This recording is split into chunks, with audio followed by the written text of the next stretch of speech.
இயக்குனர் சிவப்பிரகாசம் அவர்களின் படைப்பாக வெளிவர இருக்கிற பேரன்பும் பெருங்கோபமும் என்ற திரைப்படத்தை பார்த்தோம். இயக்குனர் தங்கர் பச்சான் அவர்களின் அருமை முதல்வர் தம்பி விஜித் பச்சான் அவர்கள் கதை நாயகனாக இந்த திரைப்படத்தில் நடிக்கிறார். அவருக்கு இணையாக சாரா என்கிற பாத்திரத்தில் நடிகை ஷாலி அவர்கள் நடித்திருக்கிறார். இந்த திரைப்படம் சாதிய முரண்களை விரிவாக பேசுகிறது, நுட்பமாக பேசுகிறது, மிக ஆழமாக பேசுகிறது. சாதி மாறி சாதி திருமணம் செய்வது கூடாது என்கிற நிலைப்பாடு என்பது காலம் காலமாக நம்முடைய சமூகத்தில் இருந்து வருகிற ஒன்று. இதனால் ஆணவ கொலைகள் அவ்வப்போது நடந்திருக்கின்றன. அவ்வாறு சாதி மாறி திருமணம் செய்து கொள்கிற ஆணாயிருந்தாலும் பெண்ணாயிருந்தாலும் அவர்களை அந்தந்த சமூகம் ஏற்றுக்கொள்வதில்லை, குடும்பம் ஏற்றுக்கொள்வதில்லை, பெற்றோரும் ஏற்றுக்கொள்வதில்லை என்பதையும் தாண்டி படுகொலை செய்கிற கலாச்சாரமும் நம்மிடையே வலுவாக இருக்கிறது. அவ்வாறு படுகொலை செய்யப்பட்டவர்களே இங்கு தெய்வங்களாக வணங்கப்படுகிற, வழிபாடு செய்யப்படுகிற ஒரு கலாச்சாரமும் நம்மிடையே வளர்ந்திருக்கிறது. மதுரை வீரன் சாமி கூட அவ்வாறு சாதி மறுப்பு திருமணம் செய்து கொண்டு அதன் அடிப்படையிலே படுகொலை செய்யப்பட்ட ஒரு வரலாறாகத்தான் நாம் காண்கிறோம். அப்படி தென் மாவட்டங்களில் முத்தாளம்மன் வழிபாடு இன்றைக்கும் இருக்கிறது. அந்த முத்தாளம்மன் என்கிற தெய்வமும் சாதி அடிப்படையில் படுகொலை செய்யப்பட்ட ஒரு பெண்ணின் வரலாறாகத்தான் இன்றைக்கும் பேசப்பட்டு வருகிறது. அந்த கதையை அல்லது கருப்பொருளை மையமாக வைத்து இயக்குனர் சிவப்பிரகாசம் அவர்கள் படைத்திருக்கிற பேரன்பும் பெருங்கோபமும் என்கிற இந்த திரைப்படம் புதிய கோணத்தில் ஆணவ கொலையை அணுகுகிறது. தம்பி விஜித் பச்சான் அவர்கள் முதல் படத்தில் நடிக்கிறார் என்கிற எண்ணமே ஏற்படாத அளவுக்கு மிக இயல்பாக சிறப்பாக நடித்திருக்கிறார். ஆழமான கருத்துக்களை விவாதமாக்கியிருக்கிறார். சாதி ஒழிப்பை முன்னிறுத்துகிறார். இயக்குனர் சிவப்பிரகாசம் அவர்கள் கையாண்டிருக்கிற உத்தி பலரையும் வியப்பில் ஆழ்த்தக்கூடியதாக இருக்கிறது, ஆழமாக சிந்திக்கக்கூடியதாக இருக்கிறது. சாதி பிறப்பால் வருவதில்லை, வளர்ப்பால் வருவது என்பதை ஆழமாக பதிவு செய்திருக்கிறார். எடுப்பார் கைப்பிள்ளை என்று ஒரு திரைப்படம் 50 ஆண்டுகளுக்கு முன்னர் அல்லது 40 ஆண்டுகளுக்கு முன்னர் வந்தது. உயர்ந்த கல்வி பெற்ற குடும்பத்தில் பிறக்கிற பிள்ளை மிக சாதாரண குடும்பத்தில் வளரும். சாதாரண குடும்பத்தில் பிறந்த பிள்ளை உயர்ந்த குடும்பத்திலே, செல்வந்தர் குடும்பத்திலே வளரும். தாழ்ந்த குடும்பத்திலே பிறந்த பிள்ளைக்கு தாழ்ந்த புத்தி இருக்கும், அல்லது உயர்ந்த குடும்பத்திலே பிறந்த பிள்ளைக்கு உயர்ந்த புத்தி இருக்கும் என்பது இல்லை. அப்படி ஒரு வரையறை இல்லை. அது வளர்ப்பின் அடிப்படையில் தான் அமையும் என்பதை அப்போதே அந்த படம் சொல்லியிருக்கிறது. அதை இன்றைக்கு வேறு ஒரு கோணத்தில் எந்த சாதியிலே குழந்தை பிறந்தாலும் அந்த குழந்தை வளர்ப்பின் அடிப்படையில் தான் தனது பண்பு நலன்களை பரிணாமம் செய்து கொள்கிறது. அந்த அடிப்படையில் தான் அது வளர்ந்து இயங்குகிறது என்பதை இந்த திரைப்படம் மிக அழகாக விவரிக்கிறது. பொதுமக்களிடையே பல கேள்விகளை எழுப்பக்கூடிய வகையில் இந்த திரைப்படம் பேசுகிறது.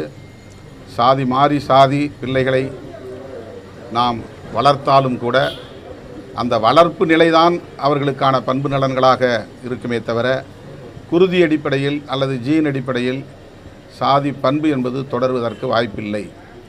வேறு பண்பு நலன்கள், அறிவு சம்பந்தமான, ஆற்றல் சம்பந்தமான பண்பு நலன்கள் குருதி வழியே தலைமுறைக்கு தலைமுறை புலம்பெயர்வது உண்டு. பரிணாமத்தில் அது இடம்பெயர்வதுண்டு. ஆனால் சாதி என்பது இடையிலே நாம் சமூக கட்டமைப்பின் ஒரு மேல் கட்டுமானமாக வளர்த்திருப்பதனால், அது ஒரு கலாச்சாரமாக வளர்த்திருப்பதனால் அது குருதி வழியே போகாது என்கிற ஒரு செய்தி. அதே நிலையில் இந்த சாதியை நாம் கட்டி காப்பாற்றக்கூடாது, அது அழித்தொழிக்கப்பட வேண்டிய ஒன்று, அது சமூகத்தின் மேம்பாட்டுக்கு மிக பெரும் முட்டுக்கட்டையாக இருக்கிறது. ஆகவே சாதிய முரண்களை நாம் விரிவாக விவாதிப்போம், அதை களைந்தெறிய அல்லது அழித்தொழிக்க முனைவோம் என்கிற செய்தியை சொல்லுகிற ஒரு திரைப்படமாகத்தான் பேரன்பும் பெருங்கோபமும் என்கிற திரைப்படம் இன்றைக்கு திரைக்கு வருகிறது. 5ஆம் தேதி உலகநாயகன் கமல்ஹாசன் அவர்களின் திரைப்படம் வெளிவருகிற அதே நாளில் தம்பி விஜித் பச்சான் அவர்களின் திரைப்படமும் வருகிறது. அந்த படத்தை நான் பார்க்கவில்லை, இந்த படத்தை நான் பார்த்திருக்கிறேன். இந்த திரைப்படம் என்னை வெகுவாக ஈர்த்திருக்கிறது. நான் நீண்ட காலமாக பேசி வருகிற அரசியலை 2 மணி நேரத்தில் சொல்லுகிற ஒரு திரைப்படமாக இதை சிவபிரகாஷ் இயக்கியிருக்கிறார். அதைவிட முக்கியமாக அண்ணன் தங்கர் பச்சான் அவர்களின் மைந்தர் தம்பி விஜித் பச்சான் அவர்கள் இந்த திரைப்படத்திலே கதைநாயகனாக நடித்திருப்பது சால பொருத்தமானது. அவர் எழுப்புகிற கேள்விகள் ஒவ்வொன்றும் சாதியவாதிகளுக்கு மிகப்பெரிய அளவில் தாக்கத்தை ஏற்படுத்தும், சிந்திக்க தூண்டும், சாதி வேண்டாம் என்று எண்ணத் தோன்றும். அத்தகைய காட்சிகள் இந்த திரைப்படத்திலே அமைக்கப்பட்டு இருக்கின்றன. வசனங்கள் ஒவ்வொன்றும் நெஞ்சில் ஆழமாக பதியக்கூடியவையாக இருக்கின்றன. மிகப்பெரிய விவாதத்தை எழுப்பக்கூடிய ஒரு திரைப்படமாக இந்த திரைப்படம் அமையும் என்று நான் பெரிதும் நம்புகிறேன். இயக்குனர் சிவபிரகாஷ் அவர்களை நான் நெஞ்சார பாராட்டுகிறேன். தம்பி விஜித் பச்சான் அவர்களை மனமாற பாராட்டுகிறேன். அதில் பல பாத்திரங்களை ஏற்று நடித்திருக்கிற, குறிப்பாக கதைநாயகியாக வருகிற ஷாலினி அவர்களும் மிகச்சிறப்பாக இந்த திரைப்படத்தை தனது பாத்திரத்தை நடித்திருக்கிறார். அதேபோல ஒவ்வொரு பாத்திரத்தையும் பாராட்டுகிற அதே வேளையில் இந்த திரைப்படத்தின் உயிரோட்டமாக இருப்பது இசைஞானி இளையராஜா அவர்களின் இசை. இந்த திரைப்படத்திற்கு மிகப்பெரிய அளவில் அது உயிர்ப்பை தருகிறது, உயிரோட்டத்தை தருகிறது. அந்த இசையே இந்த படத்தை வெகு மக்களுக்கு கொண்டு போய் சேர்க்கும் என்று நான் பெரிதும் நம்புகிறேன். இந்த திரைப்படத்தை தமிழ் சமூகத்தில் ஜனநாயக சக்திகளாக இருக்கிற அனைவரும், சாதி ஒழிப்பே மக்கள் விடுதலை என்று நம்புகிற புரட்சிகரமான முற்போக்கான சிந்தனை உள்ள ஒவ்வொருவரும் வரவேற்று ஆதரிக்க வேண்டிய திரைப்படம், கட்டாயம் ஒவ்வொருவரும் பார்க்க வேண்டிய திரைப்படம். ஒரு முறையாவது திரையரங்குக்கு சென்று இந்த திரைப்படத்தை பார்க்க வேண்டும் என்று நான் வலியுறுத்துகிறேன். பாலு மகேந்திராவின் மாணவர் இயக்குனர் சிவபிரகாஷ் அவருடைய சாயல்கள் திரைப்படத்தில் ஆங்காங்கே வெளிப்படுகின்றன. நல்ல அருமையான காட்சிகளை பதிவு செய்திருக்கிறார். விறுவிறுப்பான ஒரு கதை என்றாலும் கூட ரம்மியமான காட்சிகளையும் இதில் இணைத்து இந்த திரைப்படத்தை எழிலூட்டியிருக்கிறார். கதை கரு மிகவும் வலுவானது, ஆழமானது, அனைவரும் ஆழ்ந்து சிந்திக்க வேண்டியது. இந்த மாதிரியான ஒரு உத்தியை இதுவரையில் ஆணவ கொலை தொடர்பாக பலரும் படைத்திருக்கிறார்கள். ஆனால் இதிலே புதிய உத்தியை இயக்குனர் கையாண்டிருக்கிறார். இது மிகப்பெரிய விவாதத்தை ஏற்படுத்தும் என்று நான் நம்புகிறேன். கதை சொல்லியாக பவா செல்லத்துறை அவர்களும் இன்னும் பல முக்கியமான பாத்திரங்களும் இதிலே இடம்பெற்றிருப்பது இந்த படத்திற்கு சிறப்பு சேர்த்திருக்கிறது. இந்த படம் வெற்றி பெற வாழ்த்துக்கள். தம்பி விஜித் பச்சான் அவர்கள் இதுபோன்ற இன்னும் பல படைப்புகளை தமிழ் சமூகத்திற்கு அவர் வழங்குவார் என்று நான் பெரிதும் நம்புகிறேன். தங்கர் பச்சானின் படைப்பு விஜித் பச்சான். ஆகவே அவரை போல ஒரு புரட்சிகரமான பார்வை அவரிடத்திலே இருப்பதை, ஏனென்றால் இந்த மாதிரியான படத்தில் நடிக்க ஒப்புக்கொள்வதும் அந்த வசனங்களை பேசுவதும் கருத்தியல் ரீதியாக உடன்பட்டால் மட்டும்தான் முடியும். இயக்குனர் சிவபிரகாஷ் என்ன சிந்திக்கிறாரோ அதை அப்படியே வெளிப்படுத்தியிருக்கிறார். மிக அருமையான ஒரு திரைப்படம். இயக்குனர் சிவபிரகாஷ் அவர்களையும் தம்பி விஜித் பச்சான் அவர்களையும் நான் நெஞ்சார பாராட்டுகிறேன். ஜனநாயக சக்திகள் அனைவரும் இதனை வரவேற்க வேண்டும். திரையரங்குக்கு சென்று இந்த திரைப்படத்தை வெற்றி பெறச் செய்ய வேண்டும் என்று கேட்டுக்கொள்கிறேன்.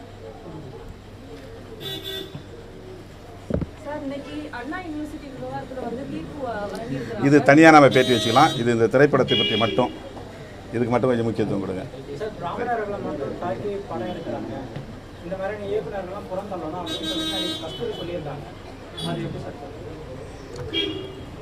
பிராமணர்களை தாக்க வேண்டும் என்பது யாருடைய நோக்கமும் இல்லை.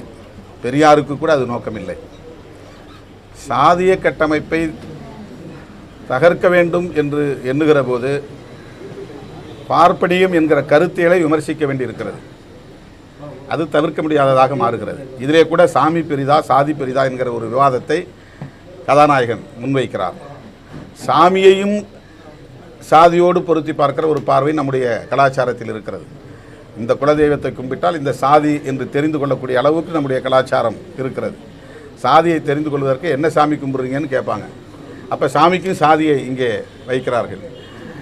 ஆகவே சாதி என்பது எல்லா நிலைகளிலும் வேரோடி போயிருக்கிறது, வலுவாகி இருக்கிறது.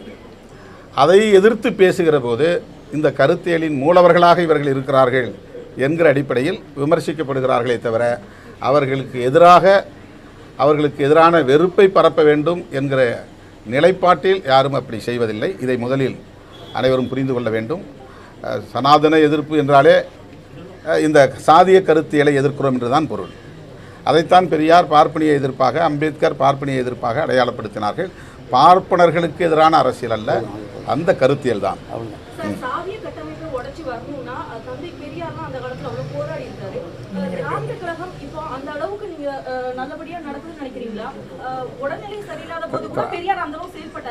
திராவிடர் கழகம் செயல்படுகிறதோ இல்லையோ, அது செயல்பட்டு கொண்டிருக்கிறது என்பது ஒரு புறம்.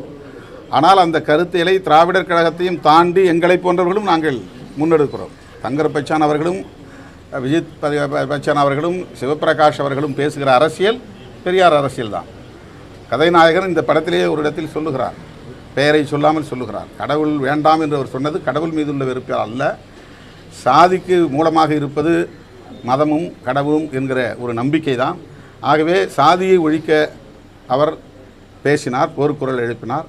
அது கடவுள் மறுப்பாக வெளிப்பட்டிருக்கிறது என்ற கருத்தும் இந்த திரைப்படத்திலே பதிவாகி இருக்கிறது. எனவே பெரியார் இயக்கம் என்பது திராவிடர் கழகம் மட்டுமல்ல. பெரியாருடைய அரசியல் பேசக்கூடிய ஒவ்வொரு தனிநபரும் பெரியார் இயக்கம்தான்.